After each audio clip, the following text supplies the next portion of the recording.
Saudara-saudari yang terkasih dalam Tuhan kita Yesus Kristus, ada yang menakjubkan dari bacaan Injil hari ini. Kenapa saya bilang menakjubkan? Karena bacaan Injil hari ini tidak menyambung dari bacaan Injil di minggu lalu. Karena hari ini Injil diambil dari Yohanes 14 ayat 1 sampai 12.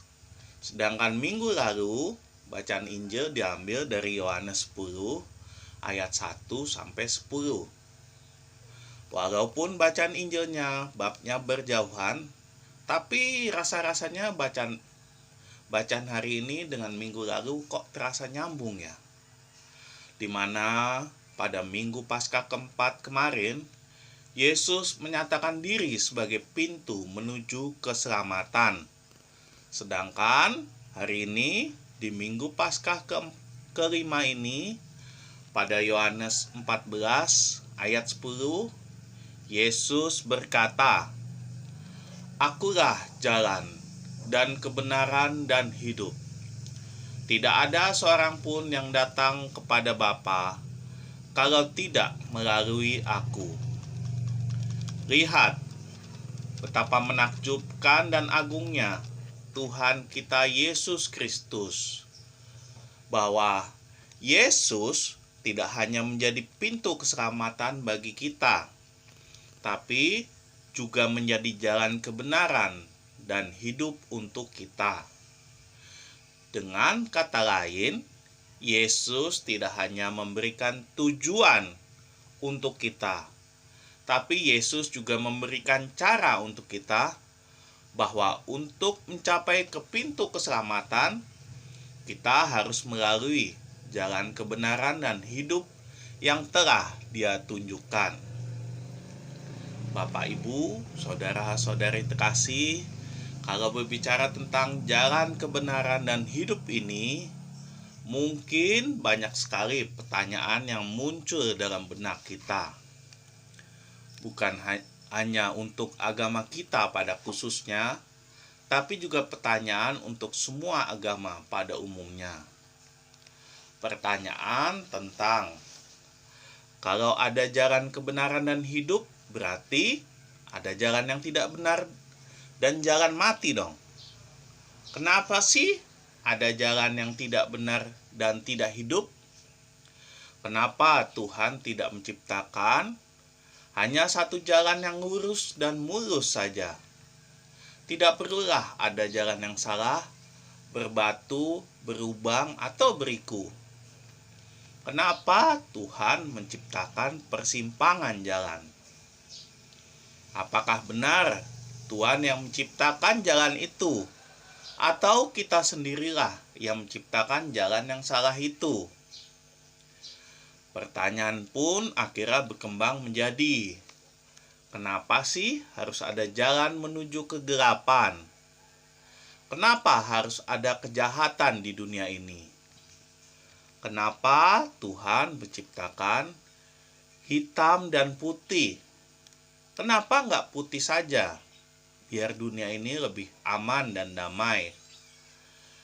Kenapa kadang hitam lebih menyenangkan, lebih banyak dan lebih menang? Pertanyaan inilah yang sampai sekarang bikin kita pusing sendiri memikirkan jawabannya. Itulah yang disebut overthinking, atau memikirkan yang berlebihan.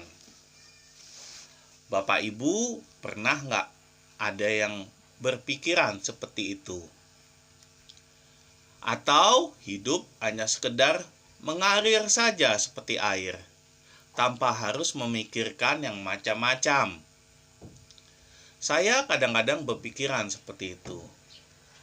Bahkan suatu saat saya pernah berpikir, kalau ada Thanos, mungkin mudah-mudahan Bapak Ibu tahu atau relate dengan Thanos, dimana saat dia menjentikan jari,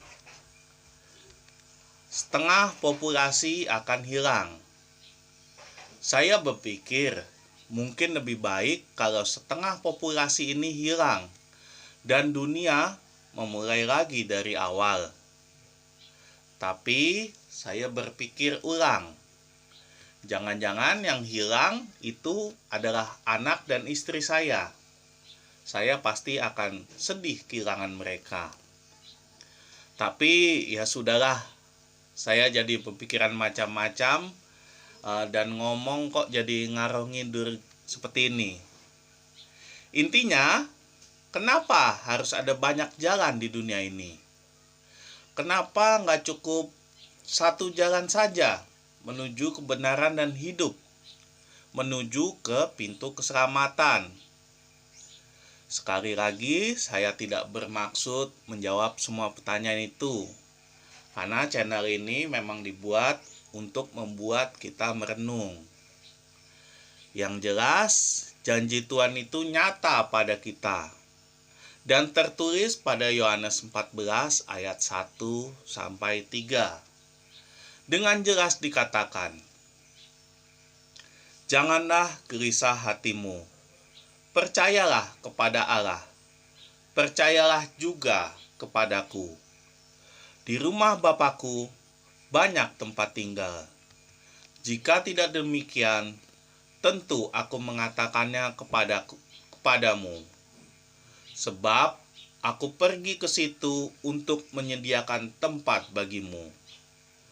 Dan apabila aku telah pergi ke situ dan telah menyediakan tempat bagimu, aku akan datang kembali dan membawa kamu ke tempatku, supaya di tempat di mana aku berada, kamu pun berada."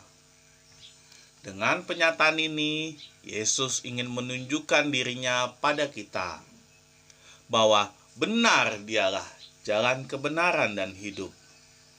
Barang siapa yang setia mengikuti jalannya,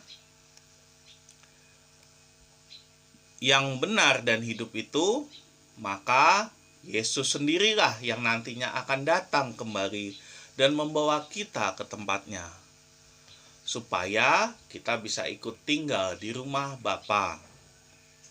Maka marilah Bapak, Ibu, saudara-saudari sekalian yang terkasih dalam Tuhan kita Yesus Kristus, mari mengikuti Yesus. Mari kita ikut melalui jalannya yang benar dan hidup. Yesus telah memberikan teladan untuk kita. Yesus juga telah membukakan jalan untuk kita. Maka, marilah kita berjalan menuju ke pintu keselamatan kita. Marilah kita hening sejenak, marilah kita merenung.